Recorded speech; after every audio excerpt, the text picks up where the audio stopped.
જય માતાજી, જય હો, મંગલમય હો. આ બ્રહ્માંડ એક ગરબો છે.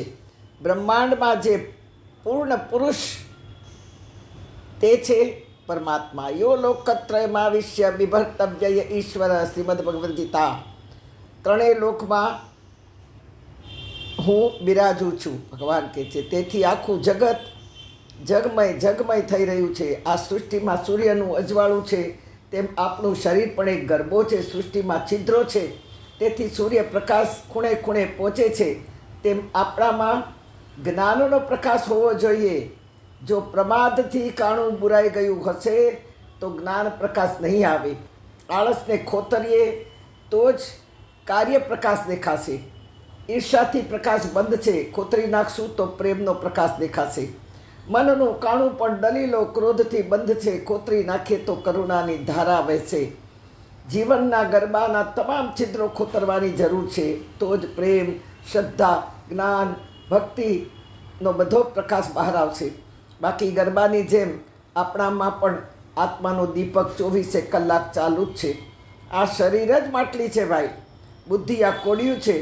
આત્માનો દીવો ઝગમગ ઝગમગ અંદર પ્રકાશી રહ્યો છે, પણ ચારે બાજુ અંધારું હોવાથી આપણો આત્માનો પ્રકાશ બહાર આવતો નથી. દિવેલ માની શક્તિ છે. આચાર્ય શ્રી શંકરાચાર્યજીએ માને પ્રાર્થના કરી છે અને આપણા પાપોને પોતે માથે લઈ લીધા છે. ભવાની તકની રચના કરી અને મા પાસે આપણને માફી મગાવી છે કે મા કુકર્મી, કુસંગી, કુબુદ્ધિ, કુદાસ, કુલાચાર હીન, કદાચાર લીન, કુદ્રષ્ટિ, કુવાક્ય પ્રબંધ, સદાહમ ગતિસ્ત્વમ ત્વમેકા ભવાની. હા મા, હું કુકર્મી છું. કુકર્મ એટલે કંઈ ન કરતા બેસવું, એ પણ કુકર્મ જ છે. હા, કુસંગી, બીજાની બુદ્ધિ પ્રમાણે જીવું છું, બીજા કહે તેમ જ વર્તન કરું છું. કુદાસ, હું દાસ છું. કોનો? કામ, ક્રોધ, લોભ, મોહ, મદ, મત્સર, આ બધાને હું છોડી શકતો નથી. આ બધાનો હું મિત્ર છે અને એ બધાનો હું મિત્ર માનું છું, તેથી હું એના અંડરમાં છું. બુદ્ધિ વાદ વિવાદમાં રત છે. માં, હું કુલાચારી છું. કુળનો વિચાર કર્યા વગર તારી ઉપેક્ષા કરું છું. તારા પ્રસાદનો તિરસ્કાર કરું છું. તારા નામથી નફરત કરું છું. કહેવાતા ગુરુઓ આચાર્યોથી ભ્રમિત થયો હતો. માં, મને ક્ષમા કર. બહુ જ સુંદર આ ભવાની સ્તોત્ર છે. ક્ષમાપન કરવા માટેનું આ સ્તોત્ર છે. કોઈ વાર આખું સ્તોત્ર સમજવાની કોશિશ કરીશું.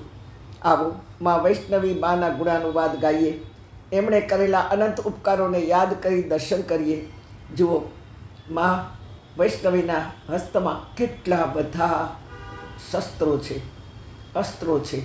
શું છે આ? અસુરો અને રાક્ષસોએ પૃથ્વીને ઘમઘોરી રહી હતી અને દેવો બધા ભગવાન વિષ્ણુ પાસે ગયા અને કહ્યું કે કંઈક કરો. આ પૃથ્વીનો નાશ છે અને એની સાથે આખી સૃષ્ટિ ખતમ થઈ જશે. આખી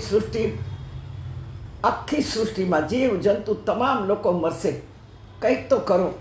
અને ત્યારે વિષ્ણુ ભગવાને કહ્યું, આવો આપણે બધા સંઘમાં આપણી પાસે જે જે વસ્તુઓ છે, આયુધો છે, એ બધું જ વૈષ્ણવીના હાથમાં આપીએ.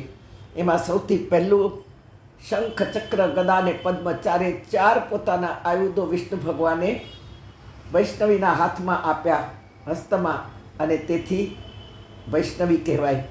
હા, અને ત્યારબાદ બધા જ દેવોએ પોતપોતાના હાથમાં જે કાંઈ હતું એ બધું જ આપ્યું.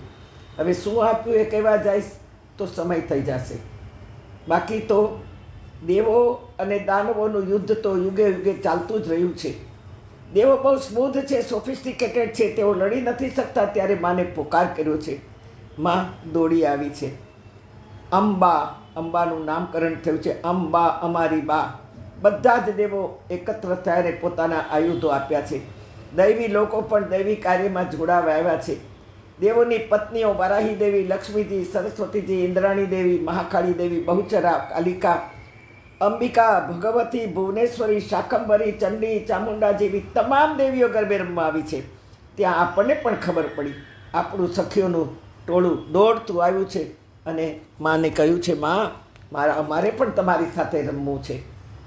એ રમવું છે મારે રમવું છે, તારી સાથે ગરબે રમવું છે, તાલથી તાલ મિલાવવો છે, તારી સાથે ગરબે રમવું છે, માટીનો ગરબો લીધો તારે નામે, કોડિયામાં દીપ પ્રગટાવવો છે, ગરબો કોરાવો મને તારા જ હાથે, ઝળહળતું તેજ પસરાવવું છે, તારી સાથે ગરબે રમવું છે, માડી તારી સાથે ગરબે રમવું છે.